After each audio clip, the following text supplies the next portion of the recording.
Amber Dawn is a Vancouver-based writer. She wrote an award-winning book called How Poetry Saved My Life. It is written in prose and poetry that illustrates her previous experience as a sex worker in Vancouver.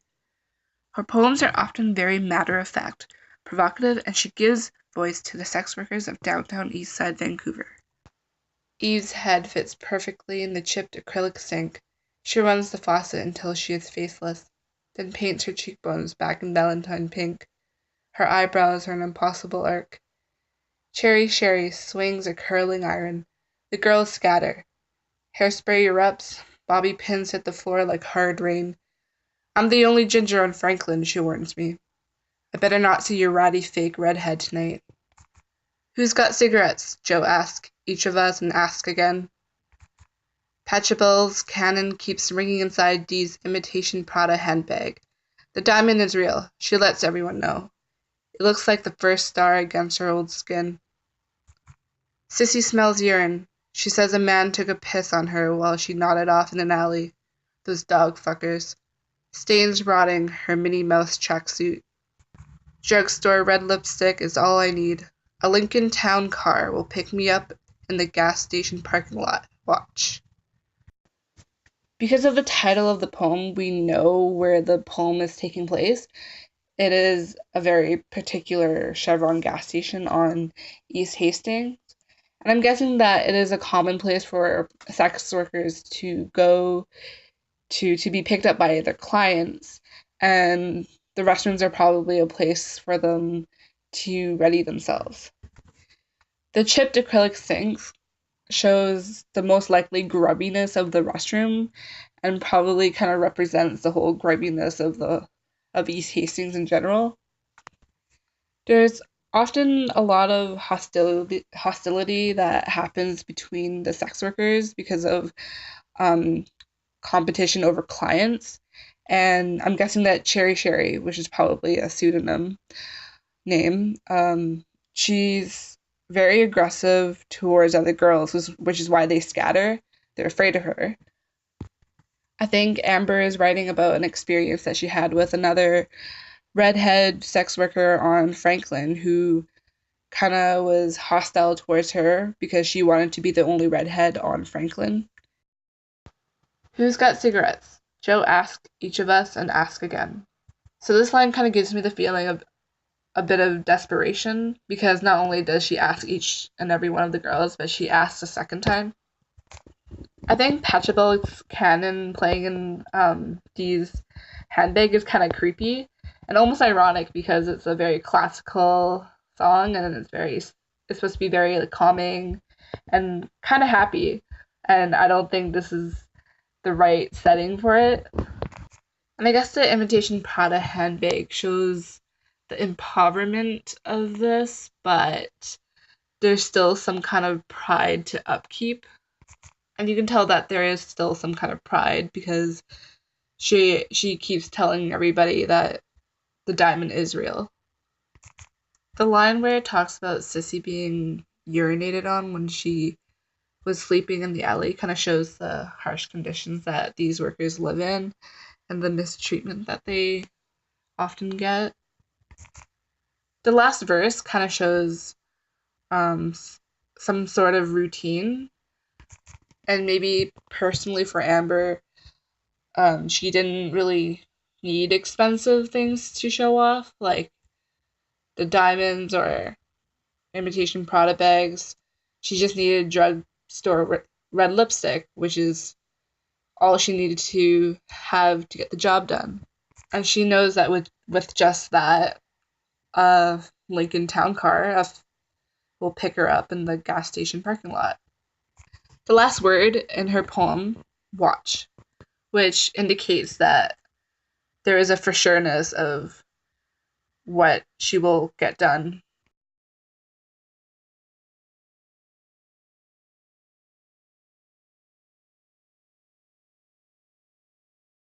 The first week of June bends in the heat. 32 degrees of sweltering dead weight pushes down on St. Mary's Collegiate. Parched grass, unmowed, cicadas sing in the football field. Sweat dapples Becky Webb's white blouse. she's wearing that polka dot bra again. The sound of Maeve McBride's sunburned thighs against her plastic classroom chair is sublime. Josie Belafato's makeup is melting. Mascara Madonna, her signature pink frost lip gloss weeps like a flesh wound. I want to be the one to smear that glistening spunk on her chin, glaze her face with my carnal emissions. I can't keep my mind off beautiful girls.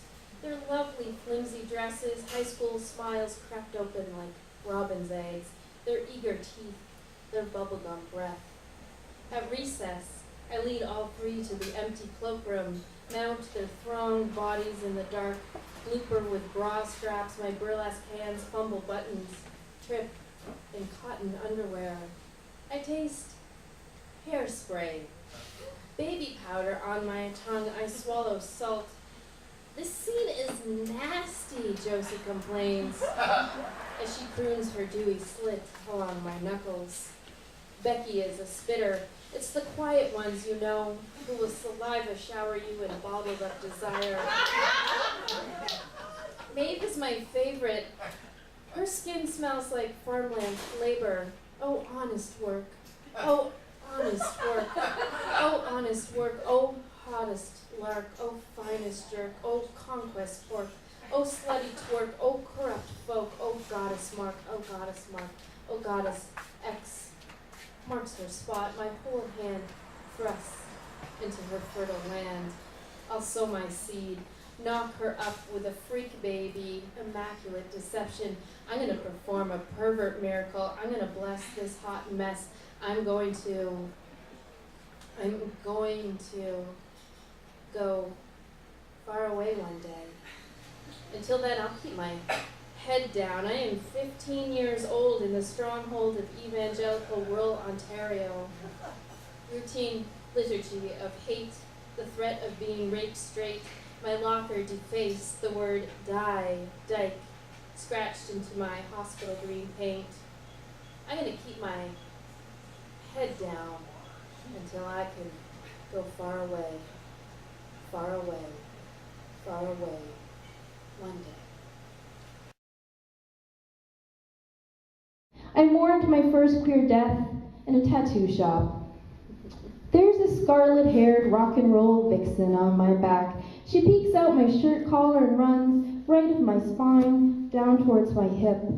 I clenched my fists and my jaw and my butt cheeks for nearly 8 hours before the tattooist was finished. She attracts a lot of attention, my tattoo, especially from biker types who don't have any qualms about touching a perfect stranger's back. Nice ink, they say. Some have even gone as far as sliding my tank top to the side to get a better look. So when they ask, what made you get that? I feel a certain vindication when I tell them, it's a memorial tattoo for a lover. She was 19 when she died. The conversation usually ends there. If I were to continue, I'd say I picked up a phone call from a friend sometime in late fall of '93. This friend and I hadn't spoken since high school, and she didn't waste words asking how I was doing all the way out in Vancouver. Her news was swift as a kick. Val had overdosed in her parents' rec room. The immediate family-only service had already passed. Her obituary had already run in the Niagara local papers.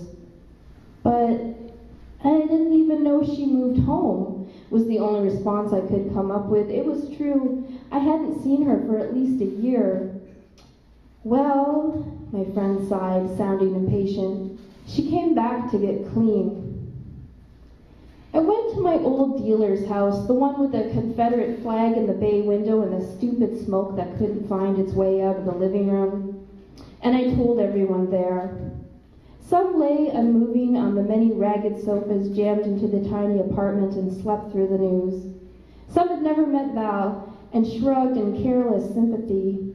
I stuck around for the 3 or 4 people who called Val a friend, despite the fact that the secondhand freebase coke was making me both ill and tempting me off the wagon. We told stories. Remember how we used to cut class and go swim in the gorge? Remember tobogganing in garbage bag sleds at Sugar Bowl Park? Remember our secret drinking spot near Devil's Hole? How we managed not to kill ourselves climbing drunk to those caves. After we exhausted the tales of high school, the road trip sagas began. How Val could neither read a map nor stay awake at the wheel, but she could find a radio station even in the butt-fuck nowhere prairies where nothing but tall grass lives, and she knew the words to every classic rock song from Abracadabra to Ziggy Stardust. From these stories, I omitted the part when Val tucked my hands under her bomber jacket, held them against her bare belly until my fingers were warm in the November night. Our first kiss we had ducked between two cars in a bowling alley parking lot. I used to chew my lips raw, daydreaming about when we'd kiss again. I struck these tales from our impromptu memorial because Val and I were the only ones who knew. Now that she was dead, I guess I was the only one. The lack of out funerals has been going on for a long time, long before I lost a loved one. In 1987, Cleve Jones and a group of San Franciscan activists began the first AIDS memorial quilt, an enormous and ever-growing observance of the lives of people who have died of AIDS-related causes. In the late 80s, most of the people who died with AIDS, or more to the point, the gay men who died with AIDS, were denied a memorial service because funeral homes and cemeteries refused to take their remains. The quilt was one of the only places where surviving loved ones could formally remember and grieve. If you visit aidsquilt.org, you'll notice the Names Project Foundation has honorably chosen to use the site as an educational tool and an affirming celebration of life. Click the Make a Panel button, and you can read over encouraging guidelines to submitting to the quilt. Everything from hand embroidery to spray paint art is welcome. Only one specific requirement is the dimensions, 6 feet by 3 feet. If you didn't know the history, it might not occur to you that this is the size of a human grave. Heed to the time when we had to bury our dead in a cloth coffin of our own creation. As a kinky, genderqueer femme with a big mouth and what you could call a rather enterprising pussy, I am accustomed to having to create my own family, my home, my community, and even myself. I am proud of the keen ability queer folks have to create personal, joyful somethings out of the nothings we're all too often offered. I don't know, however, if I could be proud that we've had to make our own coffins. Make 2 lists. One of queers you've known who have died. Another of queer funerals you've attended. How do they compare? My first list is a whole lot longer. What I've learned about queer funerals are, they don't exist. Worst case scenario, we are forced back into the closet at our funerals. At best, our deaths become political, platforms for public education and human rights. They become measures of the work that still needs to be done. And once again, I am proud to be part of a community that in the face of death rolls up its sleeves and says, we got a job to do. At the same time, at risk of sounding enfeebled, it's just not fair. How truly sad is it to not be afforded a funeral? So I have no expert advice on how to bury our dead because I've never actually done it. But that doesn't mean I haven't imagined an old country frame house filled with queer folk who have gathered to properly grieve. Maybe you can imagine it too. Picture Mac jackets and faux fur and good leather hung in the mudroom. You come through the back door because family never comes through the front, and you are family. You can hold your partner's hand the whole time until your fingers grow numb if you want to. The stories shared are uncensored, including the ones that take place in bathroom stalls or parked cars. Photos taken at Pride Parade or Fairy Camp or the bar make their rounds around the room. When you're handed the photo of yourself, you with the loved one you came to mourn, Stare down at it until the colors start to blur and you find yourself whispering, "Thank you, thank you, thank you." And when you're ready, go bravely into the living room where the casket lay. Take as long as you need. This moment is yours to say goodbye. Imagine this last look.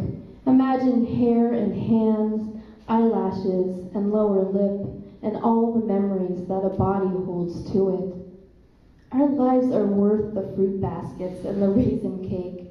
We are worth calla lilies and pink roses.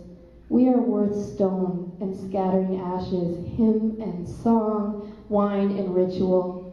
Surely we've all earned the hours of storytelling, and most certainly our lives are worth the tears. Thank you.